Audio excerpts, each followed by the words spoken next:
As the Panthers are getting ready for their final push, hoping to get into the playoffs this year, JJ, you have been here and you have seen it all. I want to first start by just looking at this year as a whole and thinking about maybe how it stands compared to some of the previous teams that you've been part of, and what is making this 2025 group special. Yeah, really from the beginning of the year, the one team that I've been a part of that it felt most like was the 2013 team. That was a team that ended up going 12-4, winning the division on the last game of the season, having to beat the Saints, Atlanta, some divisional opponents down the stretch. And the biggest thing that team had, that this team had, is been starting kind of rocky, finding our footing, and then a lot of big wins. In 13, it was wins over San Francisco and New England, and a road win at Miami. This year, it's been at Green Bay, or I guess home versus the Rams. Some of those types of wins.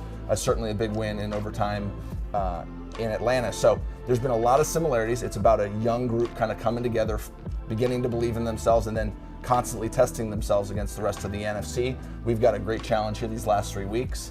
Tampa twice and Seattle, and it'll be for the whole season, right? But it's been a great growing process for our group, and it's really cool to be in December playing meaningful football with a chance to win the division, go to the playoffs. Absolutely. I mean, it's been a while since this team and this franchise has been in the postseason. About a decade at this point since they last won, of course, back in 2015. When you guys are close, are you still kind of feeling that, competitive spirit of trying to get there? Where is your head as you guys are making this push right now? Yeah, personally, like every game feels like a championship type game. It's been that way my whole career. I've always I've been nervous for every game I've ever played in. Like, they're all meaningful, they're all important.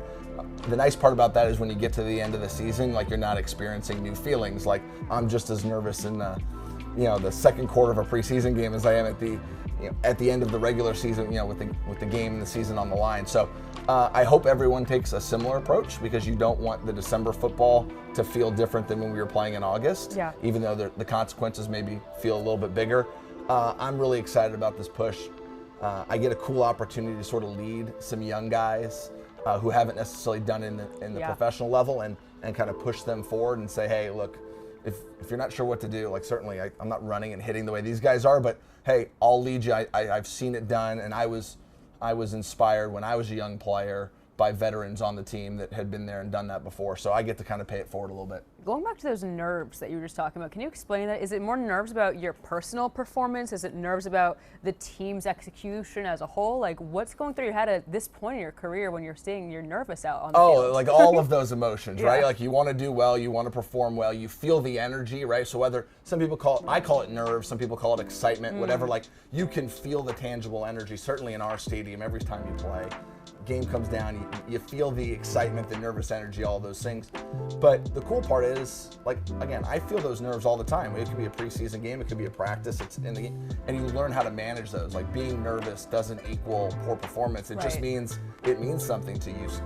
If you're shooting hoops in the backyard, with your buddies, there's not a lot of pressure on that, but all of a sudden you're in a high school game, whatever, all of a sudden it feels more important. The same thing still happens on an NFL field for everybody. It's about managing the expectations. The cool part about the football is you get to be in a huddle. You get to be with your guys. You can look each other in the eyes and kind of hold each other up through those feelings. So I'm sure we're going to have a lot of that this Sunday, and really for the next couple Sundays as we fight to get in the playoffs. It's adrenaline. It's just, you're feeding off of it every single time, and it doesn't sound like it gets old for you. Never gets old. Like, that's the exciting part, right? You're going towards these nervous moments, and you're like, oh my gosh, here it comes.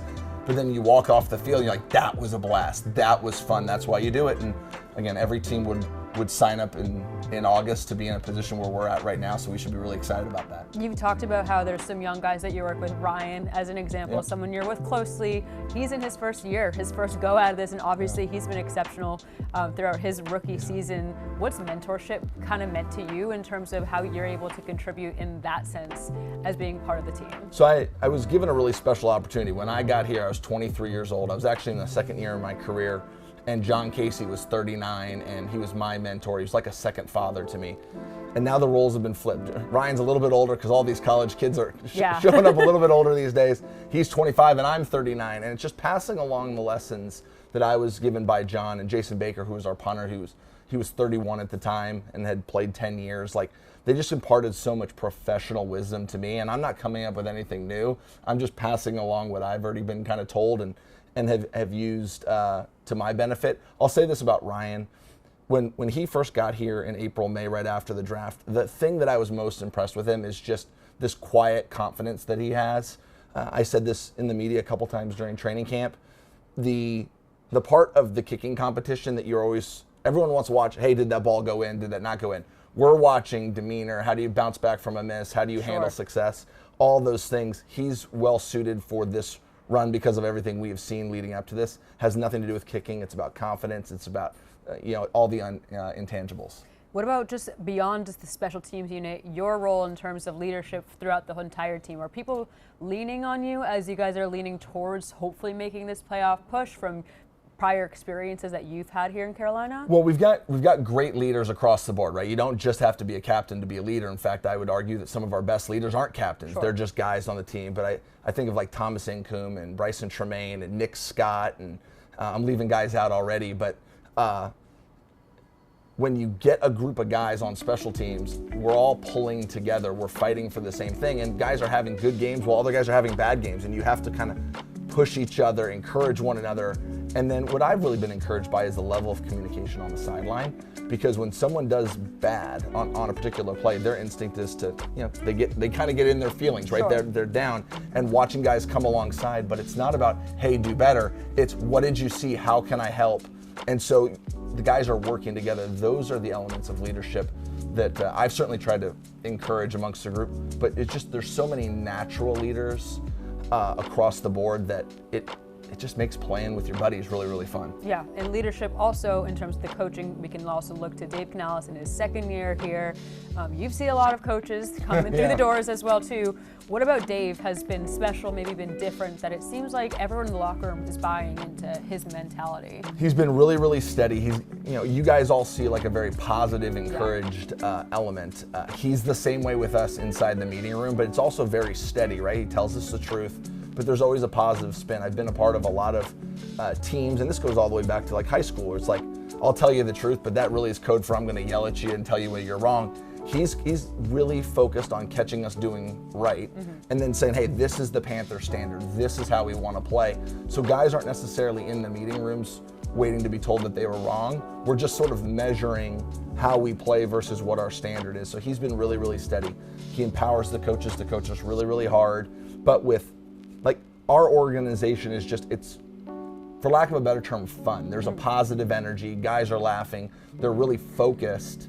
But it's not because we're afraid of getting yelled at. It's more of let's go see how good we can be, and it's a really positive way to frame developing as an organization. It seems like one of the big themes that we've been noticing is consistency or lack thereof in terms of after a big win, sometimes it comes back with a hard loss. What do you kind of attribute that to at this point in the season as you guys are getting ready for this very crucial stretch? Yeah, I mean, if we could go win, loss, win, we'd get in the playoffs. So it's not the end of the world right now.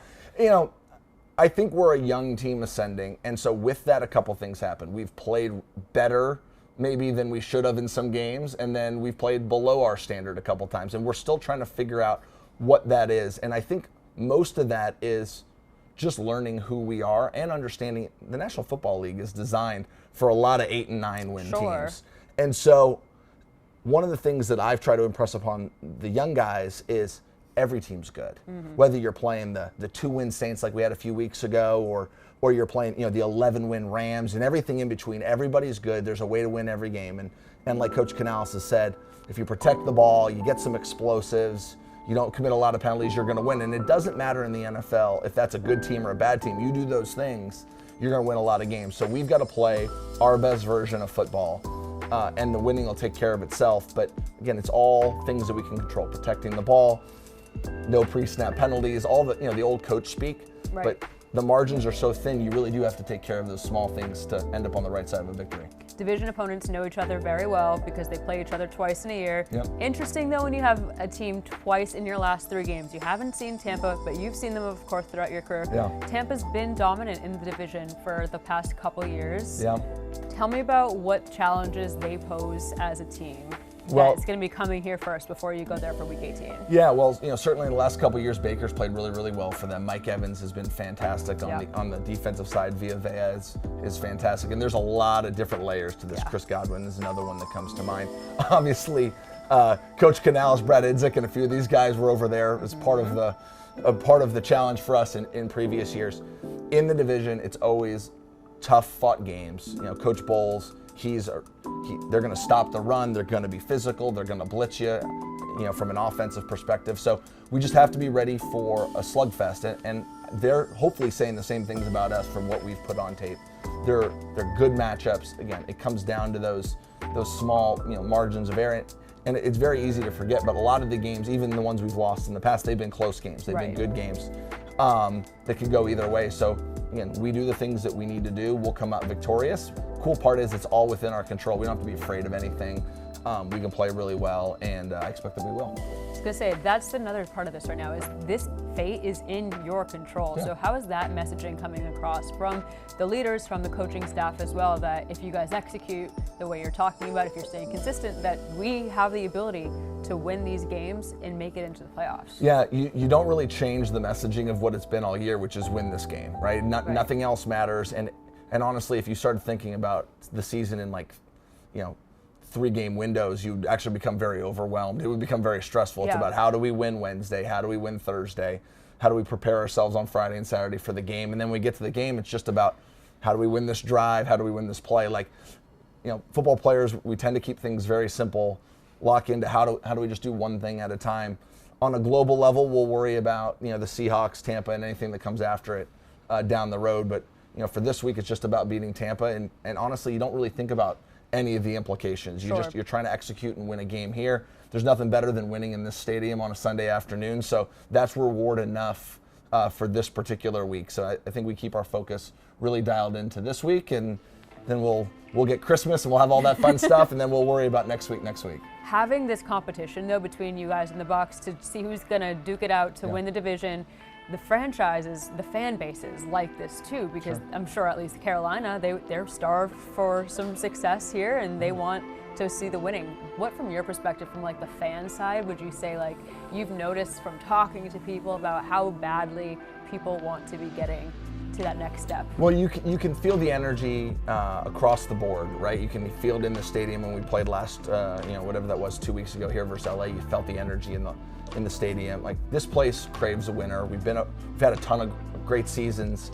We've had a ton of winners. We've struggled the last couple of years, but even I go back to 3 years ago when Coach Wilkes took over as an interim. We were in it. We had big games in here in December. Had Tampa beat Tampa, or had the opportunity to beat Tampa down the stretch. We didn't do it that time. The fans are craving a winner. They've been super supportive of us. You can feel the energy in the city, certainly in the stadium. And we're playing for ourselves, but we're certainly aware that we are playing for the fans because they've been so supportive of us. Do you feel is coaching something that you would see yourself moving into? I'm just curious, in another life. Yeah, down the road. I want to keep playing. Keep playing 2 or 3 more years. I really enjoy it, but I do like teaching. I do love mentoring. I do think that's a really important part of life in general. Coaching gives you a great outlet to do it. I'll worry about this season, this week. But down the road, it's certainly one of the things that is interesting to me because I love teaching and encouraging and empowering guys, because that's been a huge part of my life is to get to this point. There's other people doing that for me. You're still playing, but you've also got a new little side gig going on too. Side hustles, yeah. Yeah, right. Sirius, and you have a radio show. Yeah. That's been a pretty cool addition to your regimen this season. What's that been like? Just kind of dictating these NFL talks with cool people and getting to kind of bring out this more long-form kind of conversation. It's been really special. I've done Car Talk here for 3 years to really kind of present the players here with the Panthers in the best light possible. It's been an absolute blast to show off our guys to our city.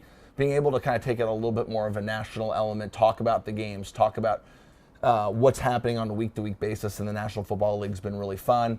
Kind of expand my vision for the NFL, And again, it's a fun skill to keep working on. I was the kid, playing Madden when I was 12 years old, broadcasting games and talking about the games, just kind of in my room like a goofball. And so I get to do that now professionally on our off day on Tuesday, which has been really fun, and getting to spend some time with Alec Ingold, who plays fullback for the Dolphins, and Allen Robinson, who's a longtime wide receiver.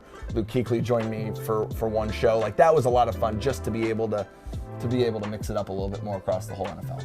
Before we started this talk, you said nerd. You're like a major football nerd. I'm a nerd. But do you feel like just your eyes have opened more to maybe just outside of your position, your special teams unit, just to be able to understand the football as a whole when you're talking and having these kinds of in-depth conversations about how the game works? So the book that had one of the greatest impacts on my life was reading Moneyball. Before the movie, I was a huge baseball fan. Moneyball. I'm a math nerd, totally. And so analytics, game decisions, all that stuff started to become a really big deal back when I was 22 years old. It made its way into the NFL, maybe a handful of years ago. And I've done everything I can to keep learning more about game situations, strategy. And as that has evolved, it's just learning more of the nuances of what's going on out here. I haven't played an offensive position in 20 years. I don't know that world as well as some other guys, but in terms of situations, strategies, how do you build a front office? All that stuff is much more analytically sort of inclined, and that's where I've leaned into. So I also enjoy teaching that, because that's where the NFL's going now. It's all these fourth down decisions. It's all the stuff you're seeing on the ticker when you're watching a game. Certainly everyone is very aware that the gambling element is huge, and so numbers become naturally a big part of the game. And so I've tried to do everything I can to be on the leading edge of that, because it's a lot of fun for me, and I'm a huge nerd, so it's right up my alley. I feel like we'll just leave it at that. Yeah, perfect. Yeah, exactly. Thank you, JJ. Absolutely. Appreciate it. Thank you, Danielle.